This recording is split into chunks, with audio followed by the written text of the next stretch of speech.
Hello friends, कैसे हैं आप सब? आप सभी डिवाइनली ब्लेस्ड हैं। चलिए हम अपनी एनर्जी कनेक्ट करते हैं। हरिओम तत्सत, हरिओम तत्सत, हरिओम तत्सत। देखते हैं माँ क्या बताना चाहती हैं। फ्रेंड्स, ये जो परमात्मा ने संसार रचा है, इसमें द्वैत और अद्वैत की स्थापना की है और बंधन और मुक्ति को, इन दोनों भाव को जो समझाने का प्रयास किया है, तो इसकी क्या सार्थकता है अपने जीवन में, इसका क्या तात्पर्य है। जैसे कि भगवान बंधन और मुक्ति की बात करते हैं, क्योंकि इस संसार में जो द्वैत में होते हैं उनको भी यही बताया जाता है, बंधन और मुक्ति। और अद्वैत में भी, अद्वैत की भी स्थापना इस बंधन और मुक्ति के शब्दों से ही उसकी जो सार्थकता है वो मालूम पड़ती है। तो जैसे कि अब मान लीजिए कि आप कहते हैं कि कोई कहे कि हर चीज़ में अपनी अपनी मर्यादाएं हैं, सबको अपनी मर्यादा के अंतर्गत रहना चाहिए, तो इसकी भी क्या महत्व है, इसकी भी सार्थकता कितनी है।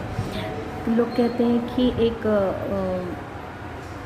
मर्यादा के अंदर भी मतलब एक बंधन होना चाहिए। जैसे कि आप गुरु का ही बंधन लेके चल रहे हैं कि आप सब बंधन तोड़ दीजिए, लेकिन गुरु का एक तो बंधन होना चाहिए जिससे मर्यादा स्थापित हो जाए। इसका भी क्या तात्पर्य है।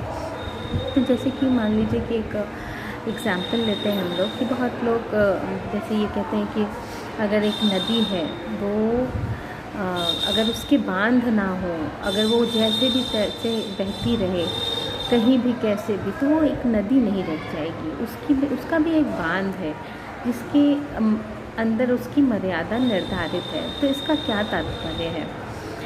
तो ये जो मर्यादा, जो शब्द है, जो प्रभु ने द्वैत अद्वैत स्थापित किया है, उसका अर्थ ये है कि आपको समझना होगा कि मर्यादा होती क्या है और बंधन होता क्या है। यहाँ बात बंधन से नहीं होती है। जिस भी व्यक्तित्व को ये पता है कि उसकी मर्यादा क्या है, तो वो बंधन नहीं बनाता। लोगों को ये दिखता है कि वो बंधन, वो बांध है, क्योंकि उसकी दृष्टि अलग है, इसलिए उन्हें नज़र आता है वो बांध। लेकिन उन नदियों को अपनी मर्यादाएं पता है, इसलिए वो सिर्फ अपनी मर्यादा में रहती हैं। जिसको अलग दृष्टि वाले समझ नहीं पाते और उन्हें बांध दिखता है।